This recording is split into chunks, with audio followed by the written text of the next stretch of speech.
Welcome to maths classes. ఇక్కడ మనం arithmetic ప్రోగ్రెషన్లో వచ్చేసి ఎక్సర్సైజ్ 1 అండ్ ఎగ్జాంపుల్స్ కూడా కంప్లీట్ చేశాము. ఇప్పుడు ఎక్సర్సైజ్ 2, ఎక్సర్సైజ్ 5.2లో ఉన్నటువంటి ఫస్ట్ అండ్ సెకండ్ ప్రాబ్లమ్స్ అయితే కనుక మనం ఈ వీడియోలో డిస్కస్ చేద్దాం. ఫస్ట్ ప్రాబ్లంలో వచ్చేసి మనకు 5 స్మాల్ క్వశ్చన్స్ అయితే ఉన్నాయి. fill in the blanks in the following table given A is in the first term, D the common difference, AN and the nth terms of the AP. ఇక్కడ ఒక మనకు table ఫార్మేట్లో అయితే ఇచ్చారు. 4 values A, D, N and AN values అనమాట. వాటిల్లో ఒకటి miss చేస్తారు. ఆ మిస్ చేసిన వాల్యూని మనం ఫైండ్ అవుట్ చేయాలి.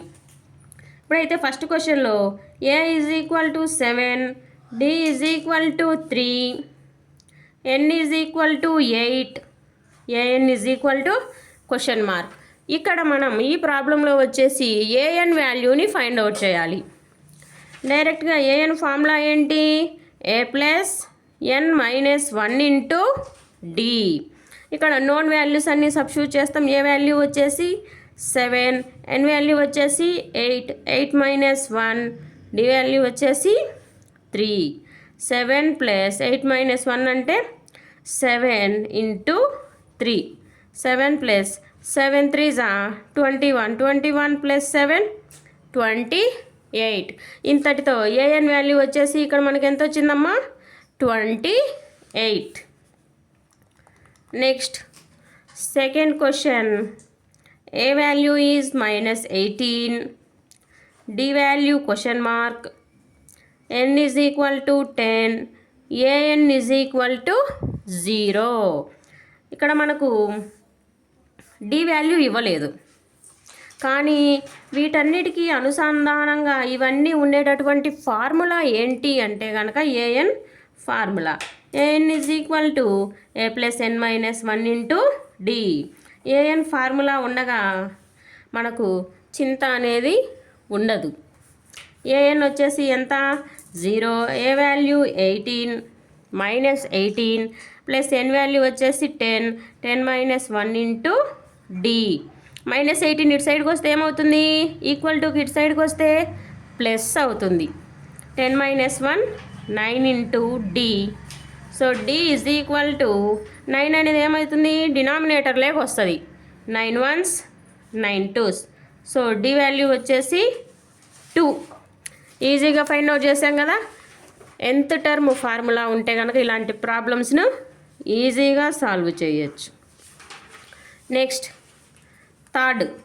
A is equal to question mark. ఇక్కడ మనకి A ఇవ్వలేదు. D వచ్చేసి మైనస్ 3, D ఇక్కడ నెగిటివ్లో ఇచ్చారు. N 18, AN వచ్చేసి minus 5. Same as it is AN ఫార్ములాలో సబ్స్టిట్యూట్ చేద్దాం. AN వచ్చేసి మైనస్ 5, A వాల్యూ తెలీదు, N value 18 minus 1 into D value వచ్చేసి minus 3. Minus 5 is equal to A plus 18లోంచి 1 పోతే 17 minus 3 minus 5. A plus into minus minus 17 3 51. Minus 51 ఇటు సైడ్కి తీసుకొస్తే ఏమవుతుంది? Plus 51 is equal to A is equal to 51లోంచి 5 పోతే మనకు ఎంత వస్తుంది వాల్యూ? 46. ఓకే, ఏ వాల్యూను ఈజీగా ఫైండ్ అవుట్ చేసాము. Next fourth problem. A is equal to minus 18.9, D is equal to 2.5, N is equal to question mark, AN is equal to 3.6. ఇక్కడ మనకు values అన్నీ కూడా పాయింట్స్లో ఇచ్చారనమాట. పాయింట్స్లో ఇచ్చినా కూడా సేమ్ ప్రాసెస్ని ఫాలో అవ్వాలి.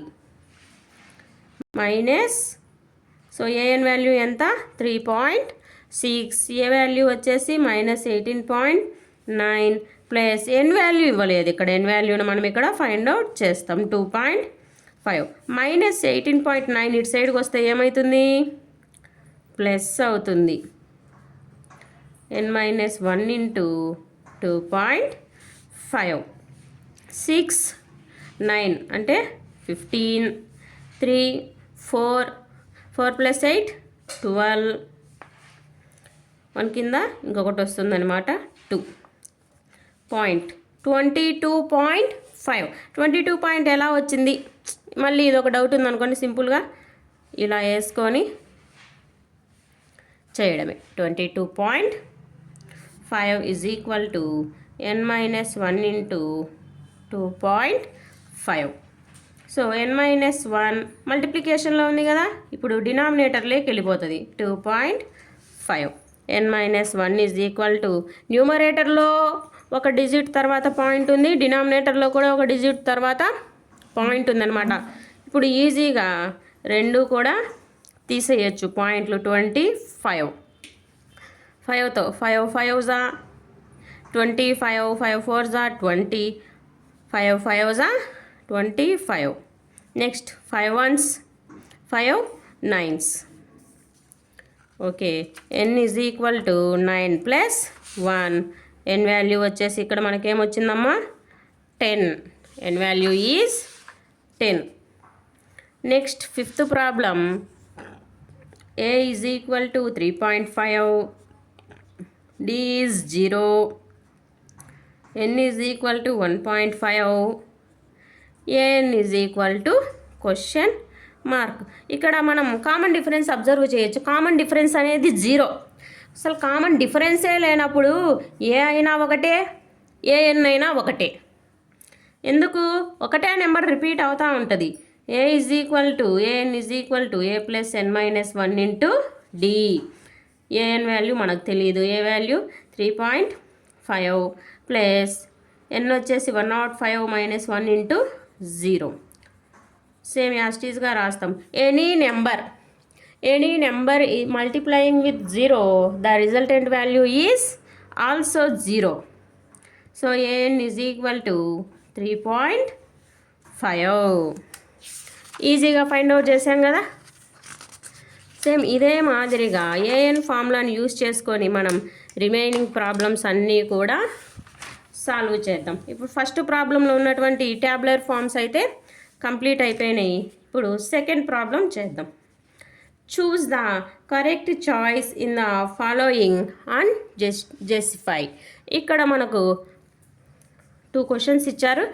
ఇవి కూడా బ్రాకెట్ మోడల్లో ఇచ్చారనమాట, మల్టిపుల్ చాయిస్ మోడల్లో.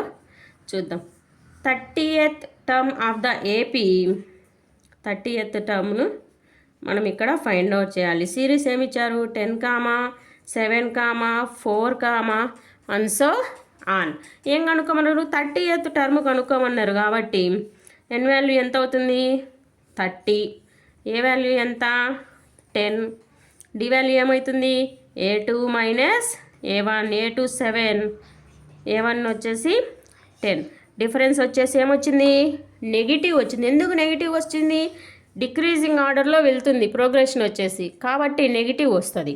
ఒకవేళ ఇంక్రీజింగ్ మోడల్ నెంబర్స్ పెరుగుతూ పోతే కనుక పాజిటివ్ వస్తుంది, నెంబర్స్ తగ్గుతూ వెళ్తుంటే కనుక డి వాల్యూ వచ్చేసి నెగిటివ్ వస్తుందన్నమాట. A is equal to a + n-1 into D. AN is equal to a + n-1 into D. మనకు కావాల్సింది 30th టర్మ్ కదా. A 30 is equal to remaining values, known values అన్నీ సబ్స్టిట్యూట్ చేద్దాం. 10 + 30 - 1 ఇంటూ డి వచ్చేసి -3. 10 + 29 into -3. 10 plus into minus, -3 9s 27, 3 2s 6, 6 + 2 8. So ఏ 30th value వచ్చేసి ఇక్కడ మనకి ఎలా వచ్చింది, నెగిటివ్లోకి వచ్చింది. అంతే కదా, పాజిటివ్ నుంచి మనం తగ్గిపోతూ ఉంటే కనుక 0 క్రాస్ అయ్యి నెగిటివ్ వాల్యూస్ అయితే మనకు వస్తాయి. దీంట్లోనే సెకండ్ ప్రాబ్లం చూద్దాం. ఇక్కడ 11th టర్మ్ను ఫైండ్ అవుట్ చేయమన్నారు. సిరీస్ ఏమి ఇచ్చారంటే కనుక -3 -1/2 2 comma and so on. First term ఏంటి -3, కామన్ డిఫరెన్స్ ఫైండ్ అవుట్ చేద్దాం. a2 -a1 -1/2 మైనస్ ఇక్కడ ఒక ఫార్ములాలో ఒక మైనస్ ఉంది, ఏలో కూడా మైనస్ ఉంది కాబట్టి -3 మైనస్ ఏమవుతుంది +3 అవుతుంది. ఇక్కడ మనకు ఎల్సిఎం ఎంత అవుతుందమ్మా 2 అవుతుంది. -1 3 2 6, డిఫరెన్స్ వచ్చేసి మనకి ఎంత వచ్చింది 5/2. ఇక్కడ ఆల్సో ఎన్ వాల్యూ ఎంత ఉంది 11 ఉందన్నమాట. ఈ వాల్యూస్ అన్నీ మనం సబ్స్టిట్యూట్ చేసి ఏఎన్ వాల్యూ కనుక్కోవాలి. A N is equal to a + n-1 into D. A N 11th term కదా కనుక్కోమనేది. A11 is equal to A value ఎంత -3 ప్లస్ ఎన్ వాల్యూ 11 కదా 11 - 1 ఇంటూ డిఫరెన్స్ ఎంత వచ్చింది 5/2. -3 + 10, 11 1 పోతే 10, 5/2. 2 1s 2 5s -3 5 5s 25. A11 is equal to 25 3 పోతే 22. 11th టర్మ్ వచ్చేసి మనకేమొచ్చిందమ్మా 22. ఓకే, ఈ 2 ప్రాబ్లమ్స్ బాగా చూడండి. అర్థం కాకపోతే కనుక కామెంట్ చేయండి. మళ్ళీ ఇంకొకసారి ఎక్స్ప్లెయిన్ చేయడానికి ట్రై చేస్తా.